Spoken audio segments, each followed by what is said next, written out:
എൻ്റെ സെമിനാരി ഫോർമേഷനിൽ മുഴുവനും എന്നെ അലട്ടിയിരുന്ന ഒരു പ്രശ്നം, ഞാൻ അച്ഛനാകുമോ എന്നുള്ളൊരു ചോദ്യമായിരുന്നു. ഒരു വൈദികനാകുമോ? അങ്ങനെ ചോദിക്കാൻ ന്യായമായ ചില സംശയങ്ങൾ എൻ്റെ ഉള്ളിലുണ്ടായിരുന്നു. കാര്യം, സഭയിൽ നോക്കുമ്പോൾ ഒത്തിരി വിശുദ്ധ പൗരോഹിത്യ വലിയതായി കണ്ടവരാണ്. ഇനി അസീസിയിലെ ഫ്രാൻസിസൊക്കെ ഒരു പുരോഹിതനാകാൻ എനിക്ക് യോഗ്യതയില്ല എന്ന കാരണം കൊണ്ട് അയാൾ പുരോഹിതനാകാത്തതാണ്.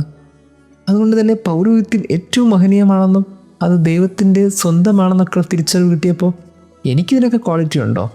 ഈ ഒരു സംശയം സെമിനാരി ഫോർമേഷൻ മുഴുവൻ എനിക്കുണ്ടായിരുന്നു. അതുകൊണ്ട് തന്നെ അച്ഛനാകുമോ എന്നൊരു ചോദ്യം എപ്പോഴും ഉള്ളിൽ ഇങ്ങനെ അലട്ടിക്കൊണ്ടേയിരുന്നു. എന്നാൽ കൃത്യമായൊരു ഉത്തരം കിട്ടിയത് സെമിനാരി ഫോർമേഷൻ്റെ ഒരു അവസാനമൊക്കെ എത്തിയപ്പോഴാണ്.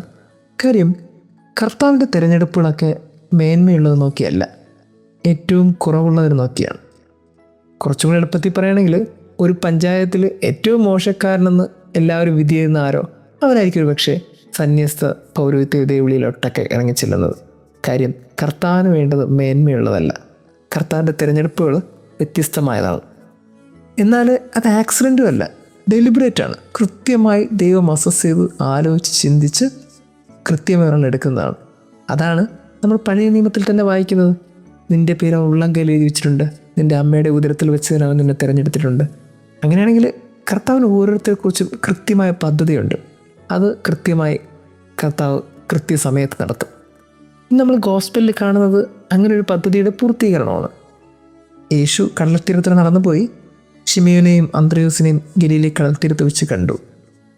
അതിനുശേഷം യാക്കോബും സഹോദരൻ യോഹന്നാനെയും കണ്ടു. അതിനുശേഷം ലേവിയെ കണ്ടു, അയാൾ ചുങ്കം പിരിച്ചുകൊണ്ടിരിക്കുകയായിരുന്നു. ഇങ്ങനെ എല്ലാവരെയും കണ്ടു യേശു അവരെ വിളിച്ചു. ഇതിൽ കാണേണ്ട കൃത്യമായ വാക്ക് എന്താണെന്നറിയോ? യേശു അവരെ കണ്ടു. ഇതാണ് കൃത്യമായ വാക്ക്. എല്ലാവരെയും കണ്ടു. ആവർത്തിച്ച് ഈ വാക്കവിടെ വരുന്നുണ്ട്.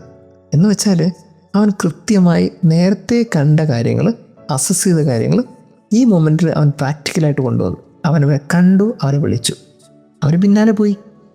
അവർ പിന്നാലെ പോയി എന്ന് മാത്രമല്ല, പിന്നീട് അവൻ്റെ സ്വന്തമാണ്. ഈ പിന്നാലെ പോകുന്ന സമയത്ത് അവർ കുറവുള്ളവരാണ്, അവർ ബലഹീനരാണ്. സാധാരണ കടപ്പുറത്ത് പണി ചെയ്യുന്നവരും ചുങ്കം പിരിച്ച് നടന്നവരും പാപികളായിട്ടുള്ള മനുഷ്യരെയാണ് അവൻ്റെ പിന്നാലെ വിളിച്ചത്. അതുകൊണ്ട് തന്നെ ഇവനെന്ത് യോഗ്യതയുണ്ടെന്ന് ആ നാട്ടിലുള്ളവരൊക്കെ ചിന്തിച്ചിട്ടുണ്ടാവും. മനുഷ്യർ ഇപ്പോൾ ഇവൻ എന്ത് ചെയ്യുന്നതെന്ന് ചിന്തിച്ചുകൊണ്ടിരുന്നപ്പോൾ കർത്താവ് ചിന്തിച്ച അങ്ങനെയല്ല, ഇവൻ എന്തായി തീരും എന്നാണ് ചിന്തിച്ചത്. അതാണ് കർത്താവിൻ്റെ തിരഞ്ഞെടുപ്പിൻ്റെ പ്രത്യേകത. കർത്താവ് എപ്പോഴും മുൻകൂട്ടി കാണുന്നവനാണ്. പത്രോസ് പിലാത്തോസിൻ്റെ അരമനയുടെ മുമ്പിൽ വെച്ച് 3 പ്രാവശ്യം അറിയില്ല എന്ന് പറയുമെന്ന് ക്രിസ്തുവിന് നന്നായിട്ടറിയാം. പക്ഷേ ക്രിസ്തു അവനെ തള്ളിപ്പറയുന്ന ആ പത്രോസായിട്ടല്ല കണ്ടത്. മറിച്ച് റോമാ സാമ്രാജ്യത്തിന് മുമ്പിൽ അവൻ തലകീഴായി കൊല്ലപ്പെടുന്ന വിധം ക്രിസ്തുവിന് വേണ്ടി സംസാരിക്കാനുള്ള ദൃഢപ്രതിജ്ഞയുള്ളവനാണെന്ന ബോധ്യം ക്രിസ്തുവിനുണ്ടായിരുന്നു. അതേപോലെ തന്നെ ക്രിസ്ത്യാനികളെ ഓടി നടന്ന് കൊന്ന സാവൂളിനെയല്ല കർത്താവ് കണ്ടത്. മറിച്ച് ന്യൂറോ ചക്രവർത്തിയുടെ നീണ്ട വാളിൻ്റെ മുമ്പിൽ പോലും ക്രിസ്തുവിന് വേണ്ടി സംസാരിച്ച ഒരു പൗലോസിനെയാണ് ദൈവം കണ്ടത്. ഒരു ധനിക കുടുംബത്തിൽ ജീവിച്ച ഒരു പെൺകുട്ടിയായിട്ടല്ല ദൈവം മദർ തെരേസയെ കണ്ടത്. മറിച്ച് കൽക്കത്തയിലെ തെരുവുകളിൽ കുഷ്ഠരോഗികളെയും അനാഥരെയും മാറോട് ചേർത്ത് വയ്ക്കുന്ന ഒരു കന്യാസ്ത്രീയായിട്ടാണ് കർത്താവ് അവളെ കണ്ടത്.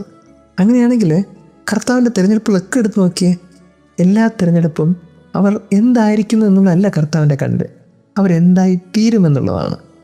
മനുഷ്യർ ഇന്ന് എന്താണ് എന്ന് ചിന്തിക്കുന്നിടത്ത് ദൈവം നാളെ എന്താകും എന്ന് ചിന്തിക്കും.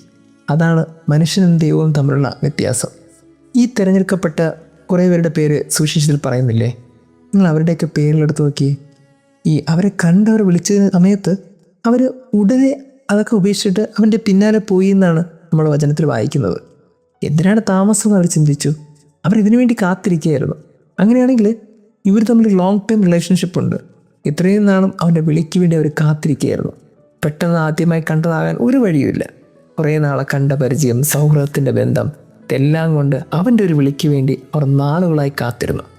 അങ്ങനെ ഒരുക്കത്തോടെ കാത്തിരിക്കേണ്ടവരാണ് ഓരോ ക്രിസ്ത്യനും. കർത്താവ് വിളിക്കും വലിയ ദൗത്യത്തിന് വേണ്ടി. ആ സമയത്ത് അവർ ചെയ്ത കാര്യം വളരെ മനോഹരമാണ്. കുറേ പേര് അവരുടെ വലകളും വള്ളവും ഉപേക്ഷിച്ച് അവർ പോയി, വസ്തുക്കൾ ഉപേക്ഷിച്ചു. ധനമെന്ന് കരുതിയ സാധനങ്ങളെ ഉപേക്ഷിച്ചു. മറ്റേയാൾ ബന്ധങ്ങളെ ഉപേക്ഷിച്ചു, അപ്പനെ ഉപേക്ഷിച്ച് ഇറങ്ങിപ്പോയി.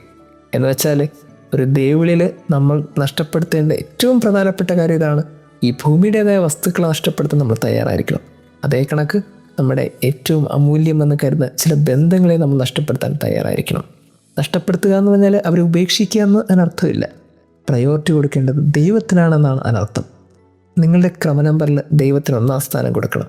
ഈ ദൈവത്തിന് 1-ാം സ്ഥാനം കൊടുക്കാതെ നമ്മൾ എന്തിനെ തന്നെ വഴക്കുണ്ടാക്കിയാലും എന്തിനെ തന്നെ നേടിയെടുക്കാമെന്ന് ചിന്തിച്ചാലും അതൊക്കെ നഷ്ടത്തിൻ്റെ കണക്കായി മാറും.